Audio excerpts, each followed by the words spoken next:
Les joueurs de l'OM passent la nuit en prison avec la Coupe de France. Waouh! Un truc de fou!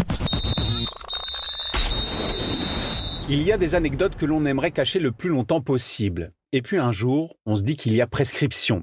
Celle-ci est dévoilée 50 ans après les faits par le capitaine de l'Olympique de Marseille de l'époque, Max Charbit. Le dimanche 5 mai 1935, l'OM remporte la 4e Coupe de France de son histoire, une victoire en finale face à Rennes grâce à un score sans appel, 3-0. Le match se déroule au stade Yves du Manoir, à Colombes, en région parisienne.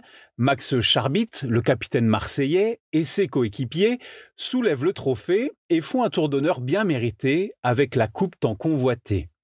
Après avoir bien bu, bien mangé et répondu aux questions de journalistes dans les locaux de 2 grands quotidiens, les vainqueurs marseillais décident de continuer la fête à Paris et se baladent dans la rue avec la Coupe de France entre les mains. Mauvaise idée.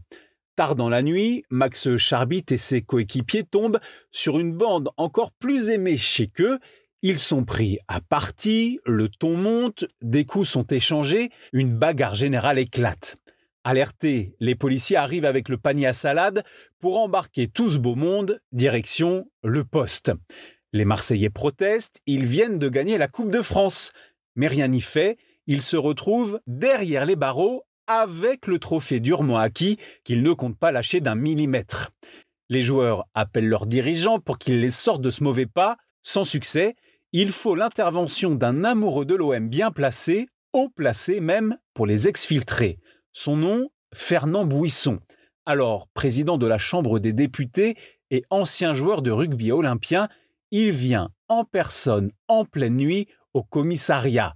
Sous les yeux médusés des policiers, les joueurs de l'OM sont libérés après quelques heures passées à l'ombre avec la précieuse Coupe de France.